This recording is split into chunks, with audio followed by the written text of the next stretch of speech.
ಕನ್ನಡ ನಾಡು ಇದು ಕನ್ನಡಿಗರ ನಾಡಿಮಿಡಿತ. ಇವತ್ತು ನಮ್ಮ ಮುಖ್ಯಮಂತ್ರಿಗಳಾದಂಥ ಸನ್ಮಾನ್ಯ ಸಿದ್ದರಾಮಯ್ಯನವರು ದಾಖಲೆಯ 17ನೇ ರಾಜ್ಯ ಬಜೆಟನ್ನು 2026-27ರ ಆಯವ್ಯಯ ಪಟ್ಟಿಯನ್ನು ಸಲ್ಲಿಸಿದ್ದಾರೆ. ಈ ಕಾರಣಕ್ಕೋಸ್ಕರ ಅವ್ರನ್ನ ಅಭಿನಂದಿಸಬೇಕಾಗುತ್ತೆ. ಈ ಅಭಿನಂದನೆಯ ಜೊತೆಗೆ ಇದು ಒಂದು ರೀತಿಯ ಮಿಕ್ಸಡ್ ಬಜೆಟ್ ಅಂತ ಹೇಳ್ಬೋದು. ಹೇಗೆ ಮಿಕ್ಸಡ್ ಬಜೆಟ್ ಅಂತ ಹೇಳಿದ್ರೆ, ಜನ ಕಲ್ಯಾಣಕ್ಕಾಗಿ ಎಷ್ಟೆಷ್ಟು ಇಡಬೇಕು ಅಷ್ಟೆಲ್ಲ ಕಾರ್ಯಕ್ರಮಗಳನ್ನ ಮುಂದುವರಿಸ್ತಾ, ಅದಕ್ಕೆ ಬೇಕಾದ ಸಂಪನ್ಮೂಲಗಳು ಕಡಿಮೆ ಬಂದಾಗ ಸಾಲವನ್ನು ಕೂಡ ಹೆಚ್ಚಿಗೆ ಮಾಡ್ತಾ ಹೋಗಿದ್ದಾರೆ. ಈಗ ಸಾಲ ಮಾಡಿದ್ದು ಆತಂಕ ಆದರೆ ಜನರಿಗೆ ಯಾವುದೇ ರೀತಿಯ ಹೊರೆ ಮಾಡಿಲ್ಲ ಅನ್ನುವಂಥದ್ದು ಒಂದು ರೀತಿಯ ಸಮಾಧಾನಕರ ಸಂಗತಿ ಅಂತ. ಇಲ್ಲಿ ಮತ್ತೊಂದು ವಿಷಯ ಹೇಳೋದಾದರೆ, ಶಿಕ್ಷಣಕ್ಕೆ ಸುಮಾರು 6,000 ಕೋಟಿ ಹಿಂದಿನ ವರ್ಷಕ್ಕಿಂತ ಹೆಚ್ಚಿಗೆ ಬಜೆಟನ್ನು ಮೀಸಲಿಟ್ಟಿದ್ದಾರೆ. ಮತ್ತು ಕೌಶಲ್ಯಾಭಿವೃದ್ಧಿ ಮತ್ತು ಕೃಷಿ ಎರಡು ಭಾಳ ಮುಖ್ಯವಾದ ಕ್ಷೇತ್ರಗಳು. ಕೃಷಿಗೆ ಭಾಳಷ್ಟು ಒತ್ತು ಸಿಗಬೇಕಾಗಿತ್ತು. ಕೃಷಿ ಉತ್ಪನ್ನಗಳ ಮೌಲ್ಯವರ್ಧನೆ ಅದು ಮಾಡದೆ ಹೋದರೆ ನಮ್ಮ ಕೃಷಿ ಕ್ಷೇತ್ರ ಉಳಿಯೋದಿಲ್ಲ ಅನ್ನುವಂಥ ಮಟ್ಟಕ್ಕೆ ಬಂದಿದೆ ಅನ್ನುವಂಥದ್ದು ಎಲ್ಲ ಅಧ್ಯಯನಗಳು ತಿಳಿಸ್ತಾ ಇದ್ದಾವೆ. ಹಾಗಾಗಿ ಕೃಷಿ ಒಂದು ಬಜೆಟ್ ಏನಿದೆ, ಕೃಷಿ ಕೊಡಬೇಕಾದಂತೂ ಹೋದ ಸಾರಿ 8,337 ಕೋಟಿ ಇದ್ದದ್ದು 8,373 ಕೋಟಿ ಆಗಿದೆ ಅಷ್ಟೇ. ಅಂದರೆ ಕೇವಲ ಒಂದು 40-50 ಕೋಟಿಗಳಷ್ಟು ಜಾಸ್ತಿ ಆಗಿದೆ. ಇದು ನಮ್ಮ ನಾಡಿನ ಕೃಷಿಕರಿಗೆ ಅತ್ಯಂತ ನಿರಾಶಾದಾಯಕವಾದಂಥ ಒಂದು ಅಂಶ ಆಗಿದೆ ಅನ್ನುವಂಥದ್ದನ್ನು ಹೇಳ್ತಾ, ಅದರ ಜೊತೆಗೇನೆ ಸಣ್ಣ ಕೈಗಾರಿಕೆಗಳಿಗೆ ಬಿಯಾಂಡ್ ಬೆಂಗಳೂರು ಅಂಥೇಳಿ ಎಲ್ಲರೂ ಮಾತಾಡ್ತಾರೆ. ಆದರೆ ಭಾಳಷ್ಟು ಯೋಜನೆಗಳು ಬರಬೇಕಾದ್ರೆ ಕೌಶಲ್ಯಾಭಿವೃದ್ಧಿ ಆಗಬೇಕು. ಯುವಕರನ್ನು ಉದ್ದಿಮೆದಾರರನ್ನಾಗಿ ಆಕರ್ಷಣೆ ಮಾಡಿದಾಗ ಮಾತ್ರ ಸ್ವಲ್ಪ ಆರ್ಥಿಕ ಸ್ವಾವಲಂಬನೆಯನ್ನು ಇಲ್ಲಿಯ ಮಕ್ಕಳು ಸಾಧಿಸೋದಕ್ಕೆ ಸಾಧ್ಯ ಆಗ್ತದೆ. ಈ ಒಂದು ಎನ್ವೈರ್ಮೆಂಟ್ ಇಕೋಸಿಸ್ಟಮ್ ಅಂತ ಏನು ಹೇಳ್ತೀವಿ, MSME ಇಕೋಸಿಸ್ಟಮ್, ಅದು ಅಷ್ಟು ಪೂರಕವಾಗಿ ಇಲ್ಲ. ಆ ಬಗ್ಗೆ ಒಂದು ಹೆಚ್ಚು ಒತ್ತು ಕೊಡಬೇಕಾಗಿತ್ತು, ಅದನ್ನು ಕೊಟ್ಟಿಲ್ಲ. ಒಂದು ಹುಬ್ಬಳ್ಳಿಯಲ್ಲಿ 200 ಕೋಟಿಯ ಕೌಶಲ್ಯಾಭಿವೃದ್ಧಿ ಕೇಂದ್ರ ಮಾಡಿದ್ದು ಬಿಟ್ಟರೆ, ಇಲ್ಲಿ ಸ್ಥಳೀಯವಾಗಿ ಮತ್ತು ಕಲ್ಯಾಣ ಕರ್ನಾಟಕದ ಭಾಗಕ್ಕೆ ಕೌಶಲ್ಯಾಭಿವೃದ್ಧಿ ಮೂಲಕ ಕೃಷಿ ಉತ್ಪನ್ನಗಳ ಮೌಲ್ಯವರ್ಧನೆ ಮತ್ತು ಇತರೆ ಸಣ್ಣ ಕೈಗಾರಿಕೆಗಳಿಗೆ ಸಿಗಬೇಕಾದಂಥ ಪ್ರೋತ್ಸಾಹ ಸಿಕ್ಕದೇ ಇರುವಂಥದ್ದು ಭಾಳ ದೊಡ್ಡ ಕೊರತೆ ಈ ಬಜೆಟಲ್ಲಿ ಅಂತೇಳಿ ನನ್ನ ಅಸಮಾಧಾನವನ್ನು ಹೇಳ್ತಾ, ಮತ್ತು ಈ ಬಜೆಟಲ್ಲಿ ಕಲ್ಯಾಣ ಕರ್ನಾಟಕ ಒಂದು ಪ್ರದೇಶಕ್ಕೆ ಡಾಕ್ಟರ್ ಗೋವಿಂದರಾವ್ ಅವರ ವರದಿಯ ಪ್ರಕಾರ ಅದು ಏನು ಅವರು ಅನುದಾನಗಳನ್ನು ಹೇಳಿದ್ರು, ಆ ಅನುದಾನಕ್ಕೆ ಅನುಗುಣವಾಗಿ ಕೊಟ್ಟಿಲ್ಲ. ಹಿಂದಿನ ಸಾರಿ ಕೊಟ್ಟಷ್ಟೇ 1,000 ಕೋಟಿ ಕೊಟ್ಟಿದ್ದಾರೆ. ಅದಕ್ಕೆ ವಿಶೇಷವಾದಂಥ ಒಂದು ಒತ್ತು ಕೊಟ್ಟಿಲ್ಲ ಅನ್ನುವಂಥದ್ದು ಕೂಡ ನಮಗೆ ಬೇಸರ ಇದೆ. ಹಿಂದಿನ ವರ್ಷ ಕೊಟ್ಟ 1,000 ಕೋಟಿನೇ ಈಗಲೂ ಕೊಡೋದಾದರೆ, ನಂಜುಂಡಪ್ಪ ವರದಿಯನ್ನು ಪರಿಷ್ಕರಣೆ ಮಾಡಿದಂಥ ಡಾಕ್ಟರ್ ಗೋವಿಂದರಾವ್ ಅವರ ವರದಿಯನ್ನು ಕೂಡ ನಾವು ತಾತ್ವಿಕವಾಗಿ ಒಪ್ಕೊಂಡಿವಿ ಅಂತ ಹೇಳೋದಾದರೆ, ಅಲ್ಲಿ ಸ್ಪಷ್ಟವಾಗಿ ಹೇಳ್ತದೆ, ಹಿಂದಿನ ಪರಿಸ್ಥಿತಿಗಿಂತ ಈಗ ಪರಿಸ್ಥಿತಿ ಹದಗೆಡ್ತಾ ಬಂದಿದೆ. ಅತ್ಯಂತ ಎತ್ತರದ ತಾಲೂಕುಗಳು ಭಾಳಷ್ಟು ಇನ್ನೂ ಜಾಸ್ತಿ ಆಗ್ತಾ ಇದ್ದಾವೆ. ಭಾಳಷ್ಟು ಕ್ಷೇತ್ರಗಳಲ್ಲಿ ಹಿಂದುಳಿದಿರುವಿಕೆ ಇನ್ನೂ ಹೆಚ್ಚೆಚ್ಚು ಆಗ್ತಾ ಇದೆ. ಇಷ್ಟಾದ ಮೇಲೆ ಕೂಡ ಯಾವ ಕ್ರಮವನ್ನು ತಗೊಂಡಿವೆ ಅನ್ನೋದೊಂದು ಸ್ಪಷ್ಟ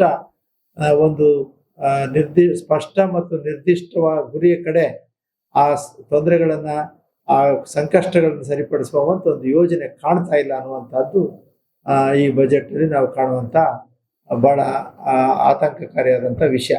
ಮತ್ತೊಂದು ಕೊನೆಯ ವಿಷಯ, ಸಮಾಧಾನಕರ ಬಳ್ಳಾರಿ ಜಿಲ್ಲೆಗೆ ಅಂತ ಹೇಳೋದಾದರೆ, KMRC ಒಂದು ಫಂಡ್ ಇದೆ, ಆ ಫಂಡನ್ನು ಆರೋಗ್ಯ ಕ್ಷೇತ್ರಕ್ಕೆ ಬಳಸ್ತೀವಿ ಅಂತ ಹೇಳ್ತಾ ಇದ್ದಾರೆ. ಹಾಗೆಯೇ ನನ್ನ ಆಗ್ರಹ, ಬಳ್ಳಾರಿ ಜಿಲ್ಲೆಗೆ ಅಥವಾ ಬಳ್ಳಾರಿ ಸುತ್ತಮುತ್ತಲಿರೋ ನಮ್ಮ ನಗರಕ್ಕೆ ಬೇಕಾದಂಥ ಕುಡಿಯುವ ನೀರಿನ ಯೋಜನೆನೇ ಇಲ್ಲ. ಒಂದು ದೀರ್ಘಾವಧಿಯದ್ದು ಇವತ್ತಿನ ಪರಿಸ್ಥಿತಿಗೆ ನೀರು 1 ವಾರಕ್ಕೆ 10 ದಿವಸಕ್ಕೆ ಬರ್ತಾ ಇದೆ. ಕುಡಿಯೋ ನೀರಿನ ಮುಂದಿನ ಒಂದು ಯೋಜನೆ ಕೂಡ ಇಲ್ಲ. ಅದನ್ನು ಕೂಡ ಈ KMRCಯಲ್ಲಿ ಆಗಲಿ ಇನ್ಯಾವುದರಲ್ಲಾಗಲಿ ಮಾಡಿಕೊಂಡು ಏನಾದ್ರು ಮಾಡ್ತಾರೆ ಅನ್ನುವಂಥ ಒಂದು ಆಶಾಭಾವನೆ ಇತ್ತು. ಮತ್ತು ಇಲ್ಲಿಯ ಯುವಕರಿಗೆ ಈ ಟೆಕ್ಸ್ಟೈಲ್ ಪಾರ್ಕ್ ಒಂದು ಸಂಜೀವರಾಯನ ಕೋಟೆನಲ್ಲಿ 150 ಎಕರೆ ಅಂದಾಜು ಜಮೀನನ್ನು ತಗೊಂಡಿದ್ದಾರೆ. ಅದಕ್ಕೆ ಯಾವ ಬಜೆಟ್ ಕಾಣ್ತಾ ಇಲ್ಲ. ಮತ್ತೆ ಸ್ಥಳೀಯವಾಗಿ ಕೌಶಲ್ಯಾಭಿವೃದ್ಧಿಯನ್ನು ಅಭಿವೃದ್ಧಿಪಡಿಸೋದಕ್ಕೆ ರಾಜ್ಯ ಬಜೆಟ್ ಇಲ್ಲ. ಬಹುತೇಕ KMERC ಬಜೆಟನ್ನೇ ಬಳಸ್ಕೊಂಡು ಮಾಡಬೇಕಾದಂತಹ ಪರಿಸ್ಥಿತಿ ಬರ್ಬೋದು. ಅದನ್ನ ಇಲ್ಲಿಯ ಸ್ಥಳೀಯ ಜನಪ್ರತಿನಿಧಿಗಳು ಒತ್ತು ಕೊಟ್ಟು ಸರ್ಕಾರದಿಂದ ಈ ಸ್ಥಳೀಯವಾಗಿ ಕೌಶಲ್ಯಾಭಿವೃದ್ಧಿಯನ್ನ ಮತ್ತು ಕೃಷಿ ಕ್ಷೇತ್ರಕ್ಕೆ ಬೇಕಾದಂಥ ಸೌಲಭ್ಯಗಳನ್ನ ಕೊಡಿಸ್ಬೇಕು ಅಂತೇಳಿ ವಿಶೇಷವಾಗಿ ಈ ಬಜೆಟ್ ಅಲ್ಲಿ ಒಂದು ಅಂಶವನ್ನು ಗಮನಿಸಬೇಕಾದಂತ ಹೇಳಿದ್ರೆ ಎನರ್ಜಿ ಸೆಕ್ಟರ್ಗೆ 24,000ದಿಂದ 29,000 ಅಂದ್ರೆ 5,000 ಕೋಟಿ 5,600-800 ಕೋಟಿಯಷ್ಟು ಹಣ ಹೆಚ್ಚಿಗೆ ಕೊಟ್ಟಿದ್ದಾರೆ ಈ ವರ್ಷ. ಅದು ಸಾಕಾಗೋದಿಲ್ಲ, ಆದರೆ ಅಟ್ಲೀಸ್ಟ್ ಒಂದು ಎನರ್ಜಿ ಸೆಕ್ಟರ್ಗೆ, ಪವರ್ ಸೆಕ್ಟರ್ಗೆ ಒಂದಷ್ಟು ಹೆಚ್ಚಿಗೆ ಪುಷ್ಟಿ ಕೊಡುವಂತದ್ದಾಗಿದೆ. ಮತ್ತು ಗ್ರಾಮೀಣಾಭಿವೃದ್ಧಿಗೆ ಕೂಡ 21,000 ಇದ್ದಿದ್ದನ್ನು 26,000, ಒಂದು 5,000 ಕೋಟಿ ಜಾಸ್ತಿ ಮಾಡಿದ್ದಾರೆ. ಮತ್ತು ಟ್ರಾನ್ಸ್ಪೋರ್ಟ್ ಅದರಲ್ಲಿ ಕೂಡ 19,000 ಇದ್ದದ್ದು 23,000 ಮಾಡಿದ್ದಾರೆ. ಅಂದ್ರೆ 4,000 ಕೋಟಿ ಅಷ್ಟು ಹೆಚ್ಚಿಗೆ ಮಾಡಿದ್ದಾರೆ. ಇವೆಲ್ಲವೂ ಕೂಡ ವೆಲ್ಕಮ್ ಮೆಜರ್ಸ್ ಅಂತ ಹೇಳ್ಬೋದು. ನಗರಾಭಿವೃದ್ಧಿ ಕೂಡ 18,000 ಇದ್ದಿದ್ದನ್ನು 22,000 ಕೋಟಿ ಮಾಡಿದ್ದಾರೆ. 4,000 ಕೋಟಿ ಅಷ್ಟು ಹೆಚ್ಚಿಗೆ ಮಾಡಿದ್ದಾರೆ. ಹೆಲ್ತ್ ವಿಷಯದಲ್ಲಿ 15,000 ಕೋಟಿ ಇಟ್ಟಿದ್ದು 17,000 ಮಾಡಿದ್ದಾರೆ. ಅದು ಸಾಕಾಗೋದಿಲ್ಲ. ಎಜುಕೇಶನ್ಗೆ ಸ್ವಲ್ಪ ಜಾಸ್ತಿ ಕೊಟ್ಟರೆ ಹೆಲ್ತ್ಗೆ ಇನ್ನಷ್ಟು ಹೆಚ್ಚಿಗೆ ಕೊಡಬೇಕಾಗ್ತಿತ್ತು ಅಂತ. ಆಮೇಲೆ ವಿಶೇಷವಾಗಿ ಕೃಷಿಗೆ ಎಷ್ಟಾಗಿದೆ ಅಂತ ಹೇಳಿದ್ರೆ 8,337 ಕೋಟಿ, ಈಗ 8,373 ಕೋಟಿ ಅಷ್ಟೇ. ಅಂದರೆ 40 ಕೋಟಿ ಮಾತ್ರ ಹೆಚ್ಚಿಗೆ ಆಗಿದೆ.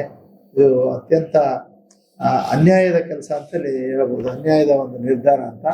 ಇದಕ್ಕೆ ಮುಂದಿನ ದಿನಗಳಲ್ಲಿ ಈ ಬಜೆಟ್ ಅಪ್ರೂವಲ್ ಆಗೋದ್ರೊಳಗಡೆ ಹೋರಾಟ ಮಾಡಿ ಆದರೂ ಕೂಡ ಇದ್ರ ಬಗ್ಗೆ ಜಾಸ್ತಿ ಒತ್ತು ಕೊಡಬೇಕು ಅಂತ ಕೇಳ್ತಾ, ಮತ್ತು ನೀರಾವರಿ ಯೋಜನೆಗಳಿಗೆ ಕೂಡ 22,200 ಕೋಟಿ ಇದ್ದಿದ್ದು 22,400 ಕೋಟಿ ಮಾಡಿದ್ದಾರೆ. ಬರೀ 200 ಕೋಟಿಯಲ್ಲಿ ಯಾವ ಪ್ರಾಜೆಕ್ಟು ಬರೋದಿಲ್ಲ. ಸಾವಿರಾರು ಕೋಟಿಗಳ ಪ್ರಾಜೆಕ್ಟ್ಗಳಿಗೆ ಮಾಡಬೇಕಾಗಿತ್ತು. ಎತ್ತಿನೊಳಗೆ ಮತ್ತು ವಾಟರ್ ಮೇಕೆದಾಟಿಗೆ ಎರಡಕ್ಕೆ ಸ್ವಲ್ಪ ಹಣ ಕೊಟ್ಟಿದ್ದು ಬಿಟ್ಟರೆ ನೀರಾವರಿ ಯೋಜನೆಗಳು ಕೂಡ ಯಾವುದು ಹೆಚ್ಚಿನ ಒತ್ತು ಕೊಟ್ಟಿಲ್ಲ. ಇವೆಲ್ಲವೂ ಕೂಡ ಜನಪ್ರತಿನಿಧಿಗಳು ತಮ್ಮ ಪ್ರಾತಿನಿಧಿತ್ವವನ್ನು ಉಳಿಸ್ಕೊಳ್ಬೇಕಾದ್ರೆ ಹೆಚ್ಚು ಧ್ವನಿಯನ್ನ ಎತ್ತಿ ಈ ಹಿಂದುಳಿದಿರುವವರಿಗೆ ಒಂದು ಆಧಾರದ ಮೇಲೆ, ವಿಶೇಷವಾಗಿ ನಂಜುಂಡಪ್ಪ ವರದಿ ಮತ್ತು ಡಾಕ್ಟರ್ ಗೋವಿಂದರಾವ್ ವರದಿ ಆ ಕಾಲದಲ್ಲಿ ಏನೇನು ನಾವು ಮತ್ತೆ ಹೆಚ್ಚೆಚ್ಚು ಹಿಂದುಳಿಯುವಿಕೆಗೆ ಹೋಗಿದ್ದೀವಿ, ಆ ಒಂದೊಂದು ಅಂಶವನ್ನ ಎಲ್ರಿಗೂ ಗೊತ್ತಿರೋ ಹಾಗೆ 35 ಸೂಚ್ಯಂಕಗಳನ್ನು ತಗೊಂಡು ತಯಾರು ಮಾಡಿದಂತಹದ್ದು ನಂಜುಂಡಪ್ಪ ವರದಿ. ಅದಕ್ಕಿಂತ ಇನ್ನೊಂದು 7-8 ಹೆಚ್ಚು ಅಂಶಗಳನ್ನು ತಗೊಂಡು ಈ ಗೋವಿಂದರಾವ್ ಅವರು ತಮ್ಮ ವರದಿಯನ್ನು ಸಲ್ಲಿಸಿದ್ದಾರೆ. ಅವರಾದರೂ ಕೂಡ ನಮ್ಮ ಡಿಮಾಂಡ್ ಏನಿತ್ತು ಅಂತ ಹೇಳಿದ್ರೆ, ನಮ್ಮ ಜನಸಂಖ್ಯೆಗೆ ಅನುಗುಣವಾಗಿ ಬಜೆಟ್ಟಿನ ಶೇಕಡಾವಾರು ಹಣವನ್ನು ನಮಗೆ ಮೀಸಲಿಡಬೇಕು ಅಂತೇಳಿ ಕೇಳಿದ್ರು. ಅದು ಬಿಟ್ಟರೆ ಅವರು 40-42,000 ಕೋಟಿ ಸಜೆಸ್ಟ್ ಮಾಡಿದ್ದಾರೆ. ಅದು ಎಲ್ಲ ಹಿಂದುಳಿಯೋದಕ್ಕೆ ಸರಿ ಮಾಡೋದಕ್ಕೆ ಸಾಧ್ಯ ಇಲ್ಲ ಅಂತೇಳಿ ನಮಗೆ ಸ್ಪಷ್ಟವಾಗಿ ಅರ್ಥ ಆಗಿದೆ ಅಂತ ಹೇಳ್ತಾ, ಮುಂದಿನ ದಿನಗಳಲ್ಲಿ ಹೆಚ್ಚು ಪಾಲು ಈ ಭಾಗಕ್ಕೆ ಬರೋ ಹಾಗೆ ಮಾಡಬೇಕು ಅನ್ನುವಂಥದ್ದು ನಮ್ಮ ಆಗ್ರಹ. ಕರ್ನಾಟಕ ರಾಜ್ಯದ ಮಾನ್ಯ ಮುಖ್ಯಮಂತ್ರಿಯಾಗಿರ್ತಕ್ಕಂಥ ಶ್ರೀ ಸಿದ್ದರಾಮಯ್ಯನವರು ಇವತ್ತಿನ ಬಜೆಟ್ ಮಂಡನೆ ಮಾಡಿದ್ದಾರೆ. ಬಜೆಟ್ ಮಂಡನೆಯಲ್ಲಿ ಇವತ್ತು 16 ವರ್ಷದ ಒಳಗಿರ್ತಕ್ಕಂಥ ವಿದ್ಯಾರ್ಥಿಗಳು, ಪ್ರೌಢಶಾಲೆ ಒಳಗಿರ್ತಕ್ಕಂಥ ವಿದ್ಯಾರ್ಥಿಗಳು ಯಾವುದೇ ಕಾರಣಕ್ಕೂ ಶಾಲಾ ಕಾಲೇಜುಗಳಲ್ಲಿ ಇವತ್ತು ಮೊಬೈಲ್ ಬಳಕೆ ಮಾಡೋಕ್ಕಿಲ್ಲ ಅಂತ ಹೇಳಿದಾರಲ್ಲ, ಅದು ನಮಗೆ ಅತ್ಯಂತ ಸಂತೋಷವಾಗಿದೆ. ಇವತ್ತು ಬಸ್ಗಳಲ್ಲಿ ಓಡಾಟನಲ್ಲಿ ಆಗಿರ್ಬೋದು, ಶಾಲಾ ಕಾಲೇಜುಗಳಲ್ಲಿ ಆಗಿರ್ಬೋದು, ವಿದ್ಯಾರ್ಥಿಗಳಿಂದ ಬಹಳ ಆತಂಕ ಆಗ್ತೈತೆ. ಯಾರಾದರೂ ಕೂಡ ಹೆಣ್ಮಕ್ಳನ್ನ ಓದಿಸ್ಬೇಕಂದ್ರೂ ಕೂಡ ಕಷ್ಟ ಆಗ್ತೈತೆ. ಇದು ಮಕ್ಕಳ ವಿದ್ಯಾರ್ಥಿಗಳಲ್ಲಿ ಈ ರೀತಿಯಾಗಿರ್ತಕ್ಕಂಥ ಒಂದು ಆತಂಕನ ದೂರ ಮಾಡಿ ಇವತ್ತು ಬಜೆಟ್ನಲ್ಲಿ ಆ ವಿಷಯನ ತಂದಿರತಕ್ಕಂಥದ್ದು ಮಾನ್ಯ ಮುಖ್ಯಮಂತ್ರಿಗಳು ನಾವು ಇವತ್ತು ಪ್ರಶಂಸೆ ವ್ಯಕ್ತಪಡಿಸ್ತಾ ಇದೀವಿ. ಆದರೆ ಬಳ್ಳಾರಿ, ವಿಜಯನಗರ, ಕೊಪ್ಪಳ, ರಾಯಚೂರು ಜಿಲ್ಲೆಗಳ ಜೀವನಾಡಿಯಾಗಿರ್ತಕ್ಕಂಥ ತುಂಗಭದ್ರಾ ಜಲಾಶಯಕ್ಕೆ ನೀವು ಹೊಸದಾಗಿ ಏನು ಹೇಳಲ್ಲ. ಇವತ್ತು ಪರ್ಯಾಯ ಇವತ್ತು ಗೇಟ್ಗಳು ಕುಂದ್ರಸಕ್ಕಂಥ ವಿಚಾರ, ಈ ಉಳು ತುಂಬಿರೋದಕ್ಕಾಗಿ ಪರ್ಯಾಯ ನವಿಲಿ ಹತ್ರ ಜಲಾಶಯ ಕಟ್ತಕ್ಕಂಥ ವಿಚಾರ ಆಂಧ್ರ CM ಹತ್ರ ಮಾತುಕತೆ, ಇವೆಲ್ಲ ಸರ್ವೇ ಸಾಮಾನ್ಯ. ಇದು ಬೇಡ. ತುಂಗಭದ್ರಾ ಜಲಾಶಯ ತುಂಬಿರ್ತಕ್ಕಂಥ ಉಳು ತೆಗೆಸ್ಬೇಕು. ಇವತ್ತು ನಮ್ದು 14-16 ಕೋಟಿ ಇವತ್ತಿನ ದಿನ ನಮ್ಮಲ್ಲೇ ಇರ್ತಕ್ಕಂಥ ಬಜೆಟ್ ಇವತ್ತು ಮೈನಿಂಗ್ ಫಂಡ್ ಐತೆ. ಆ ಮೈನಿಂಗ್ ಫಂಡ್ನಲ್ಲಿ ಪ್ರತಿ ವರ್ಷ 1,000 ಕೋಟಿ ಇವತ್ತು ಉಳು ತೆಗೆಸ್ತಕ್ಕಂಥ ವಿಚಾರಕ್ಕೆ ತೆಗೆದಿಟ್ರೆ ನಾವೆಲ್ಲರೂ ಕೂಡ ಇವತ್ತಿನ 2 ಬೆಳೆ ಬೆಳೆಯಕ್ಕಂಥ ಸಾಧ್ಯತೆ ಐತೆ. ಇದನ್ನ ಒಂದು ಆದ್ಯತೆ ನೀಡಬೇಕಂತ ಮಾನ್ಯ ಮುಖ್ಯಮಂತ್ರಿಗಳಲ್ಲಿ ಮರುಪರಿಶೀಲನೆ ಮಾಡಿ ಮತ್ತೊಮ್ಮೆ ಬಜೆಟ್ ಮಂಡನೆ ಯಾಕೆ ಮಾಡಬಾರ್ದು ಅಂತ ಮಾನ್ಯ ಮುಖ್ಯಮಂತ್ರಿಗಳಲ್ಲಿ ವಿನಂತಿ ಮಾಡ್ತಾ ಇದೀವಿ. ಅದೇ ರೀತಿಯಾಗಿ ಮಾದಾಯಿದು ಇವತ್ತಿನ ಗೋವಾದೊಂದಿಗೆ ಮಾತುಕತೆ, ಇವತ್ತು ಮೇಕೆದಾಟು ತಮಿಳುನಾಡೊಂದಿಗೆ ಮಾತುಕತೆ, ಇವೆಲ್ಲ ಮಾತುಕತೆಗಳು ಬರೀ ಕೇವಲ ಸುಪ್ರೀಂ ಕೋರ್ಟ್ ಆದಿಯಲ್ಲಿ ಆಗ್ತವೆ. ದಯವಿಟ್ಟು ಇದಕ್ಕಾಗಿ ಒಂದು ಆಯೋಗ ರಚನೆ ಮಾಡಿ ಬೇಗನೆ ಅವನ್ನ ಶೀಘ್ರ ಪರಿಹರಿಸಬೇಕಂತ ವಿನಂತಿ ಮಾಡ್ತಾ ಇದೀವಿ. ಅದೇ ರೀತಿಯಾಗಿ ಕೇಂದ್ರ ಸರ್ಕಾರದಿಂದ ಭದ್ರಾಗಿ ಇವತ್ತಿನ ದಿನ 5,600 ಕೋಟಿ ಬಂದಿಲ್ಲ ಅಂತ ಹೇಳಿ ಇವತ್ತು 1,100 ಕೋಟಿ ಇವತ್ತು ರಾಜ್ಯ ಸರ್ಕಾರದಿಂದ ಕೊಡ್ತಕ್ಕಂಥದ್ದು ನಮ್ಗೆಲ್ಲರಿಗೂ ಕೂಡ ಒಂದು ಪ್ರಶಂಸೆ ಅಂತಕ್ಕಂಥ ಮಾತನ್ನು ಹೇಳ್ತಾ ರೈತರಿಗೆ ಹೆಚ್ಚಿನ ಆದ್ಯತೆ ಕೊಡ್ರಿ ಅಂತಕ್ಕಂಥ ಮಾತನ್ನು ಮಾನ್ಯ ಮುಖ್ಯಮಂತ್ರಿಗಳನ್ನ ವಿನಂತಿ ಮಾಡ್ತಾರೆ. ಇಂದಿನ ಬಜೆಟ್ ನಮಗೆ ಅಷ್ಟು ಸಂತೋಷದಾಯಕವಾಗಿಲ್ಲ. ಯಾಕೆಂದ್ರೆ ತುಂಗಭದ್ರಾ ಎಲ್ಲ ರೈತರಿಗೆ ಈ ಬಾರಿ 2ನೇ ಬೆಳೆಗೆ ನೀರು ಇದ್ರೂ ಗೇಟಿನ ಒಂದು ದುರಸ್ತಿ ಕಾರ್ಯಗಳು ನಡೀತಾ ಇರೋ ಇದರಿಂದ ಈ ಸರಿ ನಮಗೆ ನೀರಿಲ್ಲದೆ ಎಲ್ಲ ಒಂದು ಬೆಳೆ ಹಾಳಾದ್ವಿ. ಹಿಂದಿನ ಬೆಳೆಯಲ್ಲಿ ಬೆಳೆ ಚೆನ್ನಾಗಿ ಬಂತು, ಆದರೆ ಖರ್ಚು ಜಾಸ್ತಿ ಆಗಿದ್ರಿಂದ ಗಂಟಿಗೆ ಸರೋಯ್ತು. ಆದರೆ ಈ ಸಾರಿ ನಾವು ಬಜೆಟ್ ಅಲ್ಲಿ ಏನು ಅಪೇಕ್ಷೆ ಪಟ್ಟಿದ್ವಿ ಅಂದ್ರೆ ಸಾಲಗಳೇನಾದ್ರೂ ಬಡ್ಡಿ ಮನ್ನಾ ಮಾಡ್ತಾರೇನೋ ಅನ್ನೋದು ಬಹಳ ಒಂದು ಅಪೇಕ್ಷೆ ಇತ್ತು. ಯಾಕಂದ್ರೆ ಈಗ 2ನೇ ಬೆಳೆ ಇಲ್ಲ, ಹೋದ್ ಸರಿ ಮಾಡಿರೋಂಥ ಸಾಲ ಹೆಂಗ್ ತೀರಿಸ್ಬೇಕನ್ನೋ ಒಂದು ಇನ್ನು ನಮ್ಮ ರೈತರಿಗೆ ಒಂದು ದೊಡ್ಡ ಗೊಂದಲ ಇದೆ. ಅದೇ ರೀತಿ ಮತ್ತೆ ನೆಕ್ಸ್ಟ್ ಬೆಳೆಗೆ ನೀರು ಬಂತಂತಂದ್ರು ಮತ್ತೆ ಸಾಲ ಮಾಡಿ ಮತ್ತೆ ನಾವು ಬೆಳೆ ಹಚ್ಬೇಕಾಗ್ತದೆ. ಇಲ್ಲ ಅಂತಂದ್ರೆ ಇನ್ನು ಎಲ್ಲಿಂದ ರೊಕ್ಕ ತರಬೇಕು ಈಗ ರೈತರು? ಈ ಬಡ್ಡಿ ಏನಾದ್ರು ಮನ್ನಾ ಮಾಡಿ ಮುಂದಿನ ಬೆಳೆಗಳಿಗೆ ಕೂಡ ಬಡ್ಡಿ ಇಲ್ದೇನೆ ಒಂದು ಸಾಲ ಕೊಡೋ ಒಂದು ಏನಾದ್ರು ವ್ಯವಸ್ಥೆ ಮಾಡಿದ್ರಿ ಬಜೆಟ್ ನಲ್ಲಿ, ಬಹಳ ಒಂದು ರೈತರಿಗೆ ಒಂದು ದೊಡ್ಡ ಉಪಯೋಗ ಆಗ್ತಿತ್ತು. ಆದ್ರೆ ಈಗ ಈ ಸಾರಿ ಈ ರೀತಿ ಬಜೆಟ್ಗಳು ಬಂದ್ರೆ ರೈತರು ಏನ್ ಮಾಡ್ಬೇಕು ಅನ್ನೋದು ಆಲೋಚನೆ ಇಲ್ಲ. ನೆಕ್ಸ್ಟ್ ನಾವ್ ಏನ್ ಮಾಡ್ಬೇಕಾಗ್ತದೆ, ರೈತಾಪಿ ವೃತ್ತಿಯನ್ನೇ ಬಿಟ್ಟು ಎಲ್ಲಾದ್ರೂ ಸಿಟಿಗಳಲ್ಲಿ ಕೂಲಿ ನಾಲಿ ಮಾಡ್ಕೊಂಡು ಬದುಕಬೇಕಾಗಂತ ಪರಿಸ್ಥಿತಿ ಬರ್ತದೆ. ನಮ್ಮ ಮಾನ್ಯ ಮುಖ್ಯಮಂತ್ರಿಗಳಾದ ಸಿದ್ದರಾಮಯ್ಯ ಅವರು ಬಜೆಟ್ ಮಂಡಿಸಿದ್ದು ನಮಗೇನಷ್ಟು ಸಮಾಧಾನ ತಂದಿಲ್ಲ.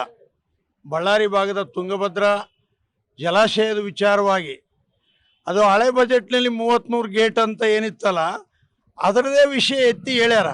ಆಮೇಲೆ ಸಮಾನಾಂತರ ಜಲಾಶಯ ಇದ್ದು ನವಿಲು ಏನು ಅದು ಜಲಾಶಯ ಇದೆಯಲ್ಲ ಅದು ಮುಂದೆ ಮೊದಲು ಮುಖ್ಯಮಂತ್ರಿಗಳು ಹೇಳ್ತಾ ಬಂದಿದ್ರು.